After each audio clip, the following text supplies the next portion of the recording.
Hey there, it's Dr. Susan Pierce Thompson, and in this week's vlog, we're going to talk about bright line eating and lipedema. And I want to start off with a quick story.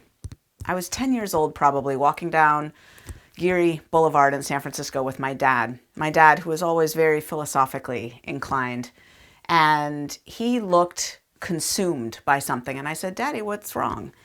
And he said, "I'm thinking about something that bothers me a lot." And I said, "What's that?" And he said, "It's going to sound silly when I say it, but it's not. It's really, really important. You don't know what you don't know." And he said, "And you never will. You can never know what you don't know." And I don't know that I got that then, but I've thought about that over the years, and he's right. It's a big issue. And I, as the figurehead of Bright Line Eating, sometimes I'm stunned by the things I don't know. And suddenly when I know them, I think, how could I not have known about this? And lipedema is one of those things. I am newly informed about lipedema, and my mind has been blown. And I have no doubt, I'm telling you right now, zero doubt, that there are a lot of people's lives that are going to be completely changed by watching this vlog, or by listening to the podcast, or by tuning in to some degree. Get ready to have your mind blown. Okay, so I want to start off with someone named Nicole who wrote in. She wrote in over a year ago about this, and I read it a long time ago and thought, yeah, I'll never shoot that vlog. Completely dismissed it. And now this morning, I was reading the vlog submission forms and didn't have a topic, so needed a topic. And a physician that I've become good friends with in Bright Line Eating has been telling me about lipedema, and suddenly this topic jumped off the page at me. Here's what she wrote. Nicole said, "I have asked this before. Nicole's been trying to get my attention about this for years, and I couldn't hear her.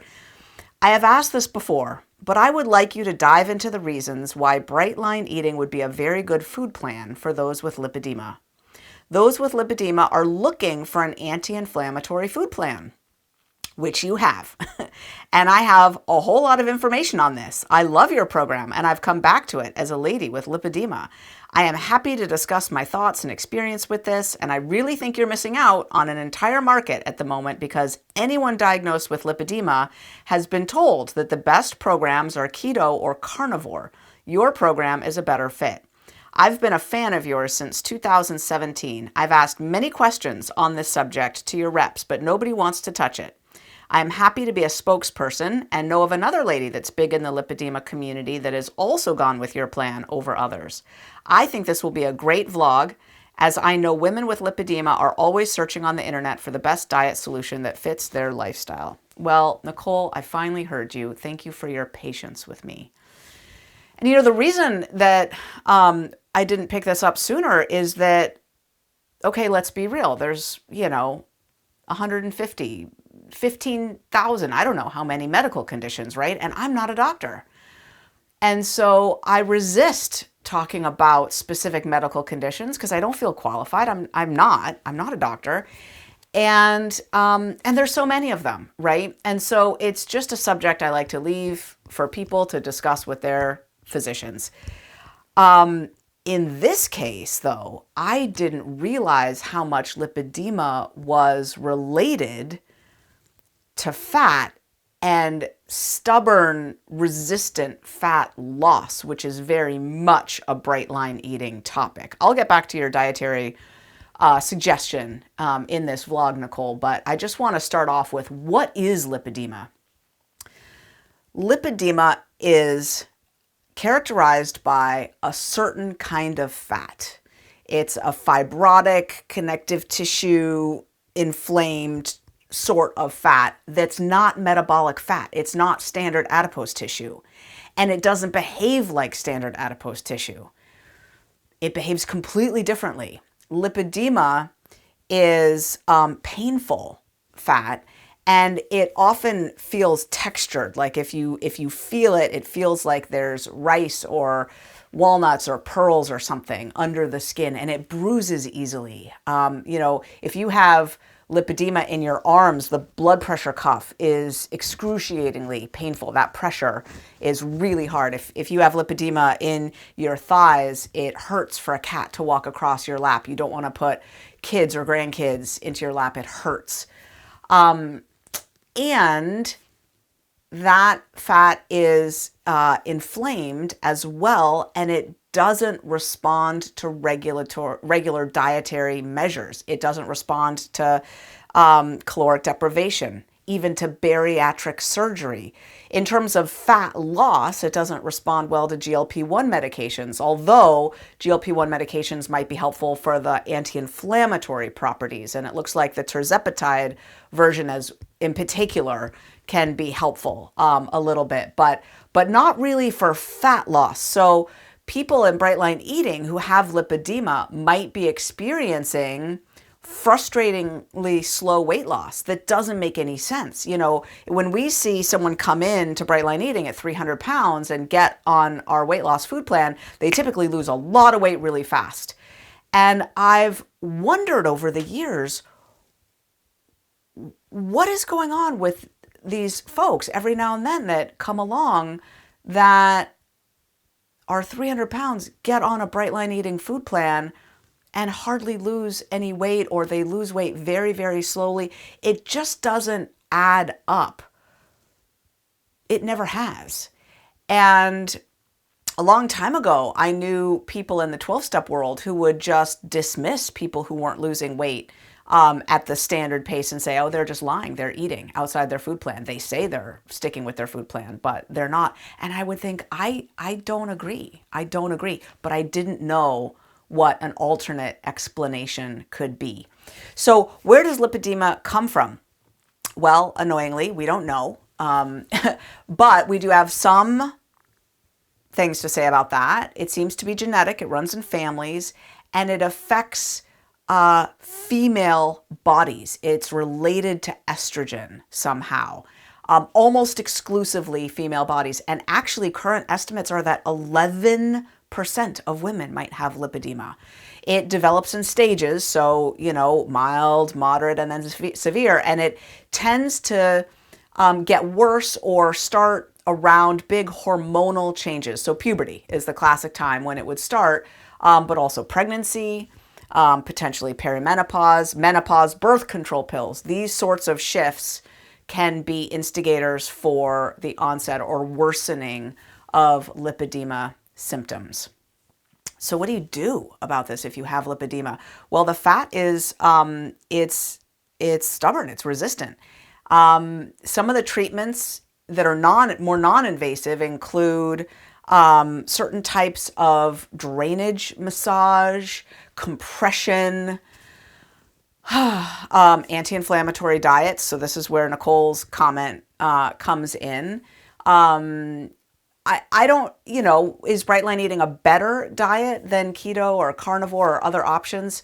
Different diets work differently for different people. What I will say is that what you'll get from a bright line eating food plan that is a bit unique is good education about carbohydrates. Not just a mandate to stop eating carbohydrates, but a lot more clarity about the different types of carbohydrates, that we don't want to be putting apples and carrots into the same bucket with pancakes and waffles, right? They're different types of carbohydrates. Sugar and flour, these refined carbohydrates, are incredibly inflammatory, and we want to be avoiding them, whether we have lipedema or not. But absolutely, if you have lipedema, you want to be avoiding those foods. But that doesn't mean don't eat apples. It doesn't mean don't eat carrots, right? So you'll get that kind of education in bright line eating.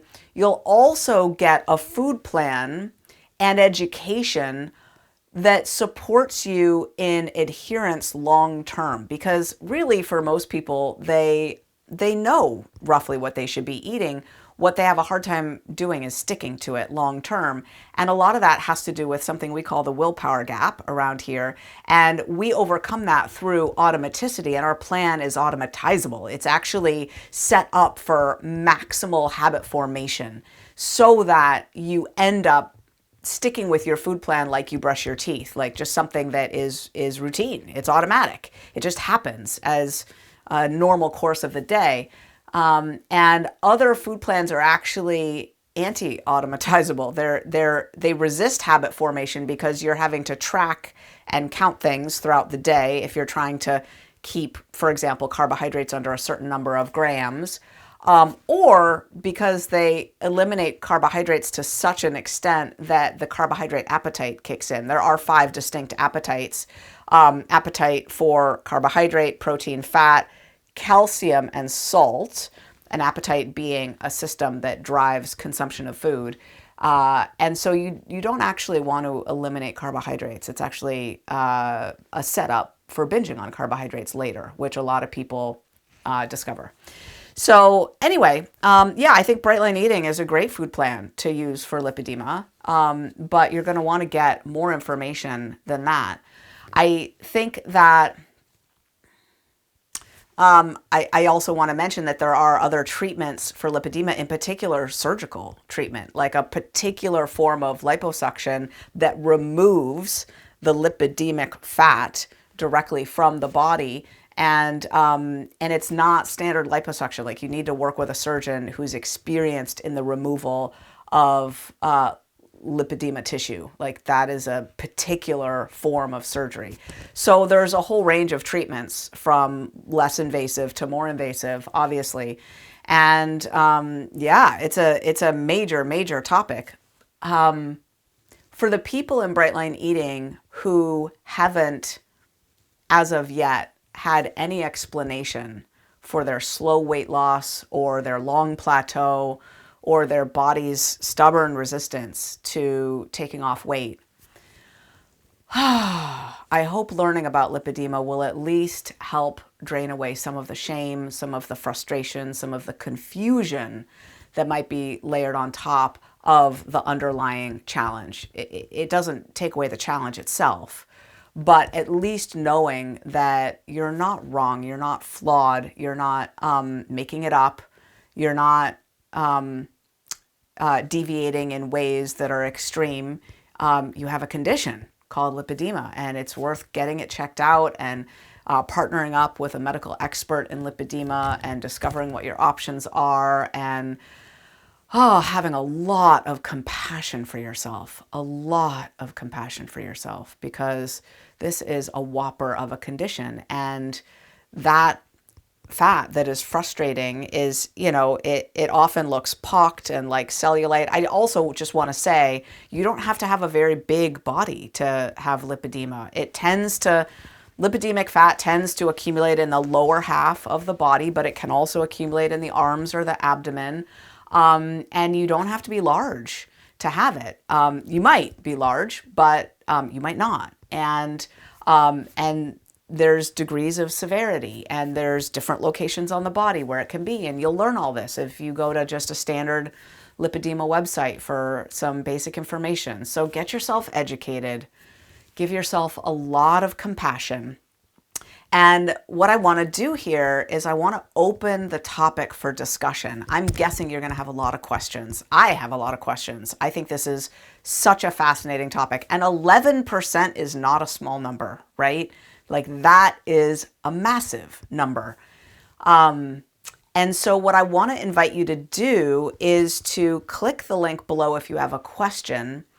And for a future vlog, I'm going to invite a medical expert who specializes in lipedema onto the vlog to discuss with me and to answer your questions. So if you have a question about lipedema, go ahead and click the link below, submit your question, we'll accumulate them, and I will interview a lipedema expert, and we will get you more information so that you can be as informed as possible.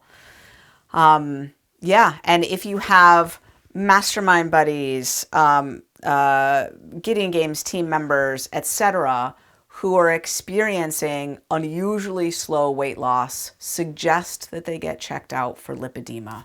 Ask if they have fat on their body that seems to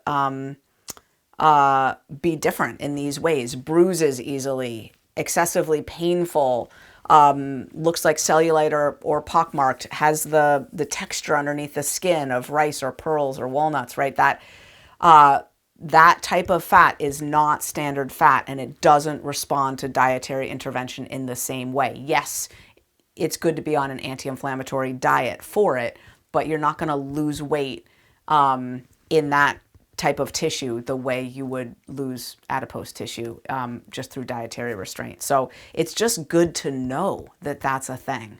My mind is blown. How did I not know this? How did I not know that I didn't know?